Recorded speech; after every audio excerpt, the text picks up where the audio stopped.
আমার অপসারণটা ছিল 100 ভাগ অবৈধ। ওনাকে একটা মহামানবের পর্যায়ে নিয়ে গেছেন, এখন সেই মহামানব আবার তলানিতে চলে গেছে 5 মাস পরে। ওইটা এজেন্ডা ভিত্তিক। আমারও যদি আপনি আমার ভিডিওগুলো দেখেন, আমিও মহামানবের চেয়ে বেশি ছিলাম। রাতারাতি কিভাবে মহামানব থেকে একজন মানুষকে পিশাচ বানিয়ে ফেলে। তামিম ইকবাল আসলে আমার ইন-লজদের দিক থেকে আত্মীয়, আমার আত্মীয় না। ফাহিম সিনহা তো আসলে ওরকম সংগঠক আমি বলি না, বিকজ ও তো আসলে ওর বাবা ছিল সংগঠক।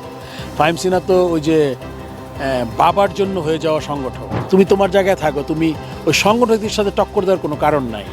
আর আমার ব্যাকগ্রাউন্ড ওর দেখতে হবে ভালো করে। ফারুক আহমেদ কোত্থেকে এসছে, বাংলাদেশ ক্রিকেটকে কী দিয়েছে, as a chairman selection committee, এটা লিখে তারপর আসো।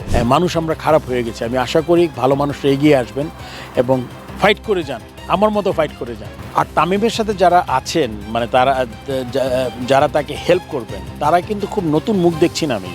আমি ম্যাক্সিমামই দেখছি যারা ক্রিকেট বোর্ডের সাথে গত 15-20 বছর ধরে আছেন এবং তারা একসময় কাজ করে এসছেন। তারা কীরকম কাজ করেছে এটা মানুষই বলবে তাদের কাজের ধরনটাই।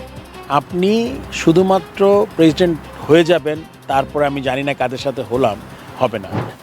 আমি আওয়ামী লীগ না, আমি বিএনপির সাপোর্টার। এন্ড আপনি জানেন আমাদের মাননীয় প্রধানমন্ত্রী অত্যন্ত ক্রীড়া বান্ধব একজন মানুষ। অ্যান্ড আমি শিওর এই জিনিসগুলো তিনিও খেয়াল করবেন যে কে আগের বোর্ডে ছিল, কতদিন কাজ করেছে, কি কাজ করেছে, এগুলো তার হয়তো নলেজও থাকবে। এই অনারারি জবে আসতে যাবেন, এখানে কোনো বেতন নাই।